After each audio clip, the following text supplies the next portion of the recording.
আসসালামু আলাইকুম। সবাই কেমন আছেন দেশবাসী?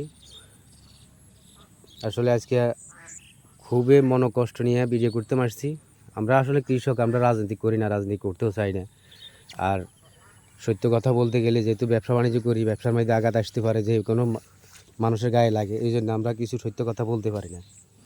তার সুবাদও বর্তমান প্রেক্ষাপটে দেশের মানুষ হিসেবে, কৃষক হিসেবে, ক্ষুদ্র নাগরিক হিসেবে আমাকেও কিছু বলার থাকে।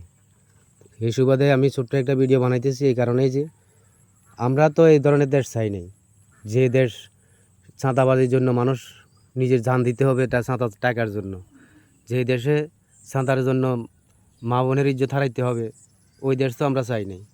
তো আমরা কখনো কোনো দলের বিরুদ্ধে না, আমরা আওয়ামী লীগের বিরুদ্ধেও ছিলাম না, বিএনপির বিরুদ্ধেও না, জমাতের বিরুদ্ধেও না, আরও ছাত্র জনতা দেশ বর্তমানে 24 যে দেশ স্বাধীন করছে এটার বিরুদ্ধেও না। আমরা চাই সুন্দরভাবে আমার দেশটা সবাই মিলে চলক, সুন্দরভাবে চালাক।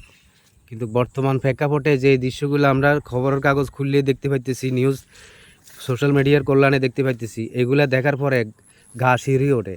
তো আমরা এখান থেকে যখন ফিরে আসতে পারি, আমরা একটা আইন চাই দ্রুতভাবে, যখন যেমন এই চাঁদাবাজির বিরুদ্ধে আইন পাশ করে সরকার, বর্তমান সরকারে চাঁদাবাজির বিরুদ্ধে আইনটা পাশ করুক। যারা চাঁদাবাজি করবে তাদের বিরুদ্ধে আইন করব নিম্ন স্তরে 7 বছর কারাদণ্ড। এভাবে যদি আইন করে দেওয়া হয় নিশ্চয়ই চাঁদাবাজি কমবে। বাকিটা উপরস্থলের লোকেরা আছেন তারা জানেন। আমরা ক্ষুদ্র কৃষক বলার দরকার, বলতেছি, আমারও অধিকার আছে কথা বলার, আমি বলতেছি। তো কারো বিরুদ্ধে না। ধর এই ধরনের দৃশ্যর কারণে যখন মানুষগুলো আর হয়রানি না হইতে হয়, কষ্ট না পায়। তো এই দর্শক আসলে কি বলবো, আমরা আসলে এই সমস্ত কথা বলার জন্য না, আমরা শুধু প্রকৃতির সৌন্দর্য বা মানুষের কিছু বাস্তব জীবনের কাহিনী, নিজের কিছু কাহিনী, এগুলো উঠাই ধরার জন্য কন্টেন্ট ক্রিয়েটারের কাজগুলো শুরু করে দিছি।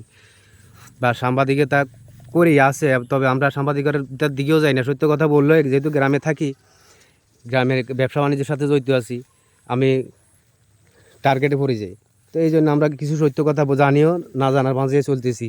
যাক আল্লাহ যেভাবে চালাইতেছি চলতেছি, কিন্তু এখন তো আর সহ্য করা যায় না যেভাবে মানুষ ছাঁতার জন্য মানুষকে এভাবে, আমার তো জীবন আমি দেখি না এভাবে মানুষ মারতে, এভাবে মানুষকে খুন করতে। তো এটা কারো বিরুদ্ধে আমি অভিযোগ করতেছি না, তবে চাঁদাবাজির বিরুদ্ধে আমি অভিযোগ করতেছি, কোনো দলের বিরুদ্ধে না।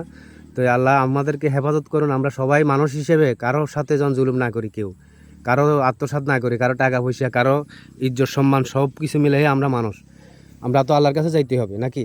তো আমি কেন, আমার ভুল হইতে পারে, ভ্রান্তি হইতে পারে, কিন্তু ভুলের কারণে তো আরেকটা মানুষের আমার মারি লইতে পারি না সরাসরি। আল্লাহ হাফেজ।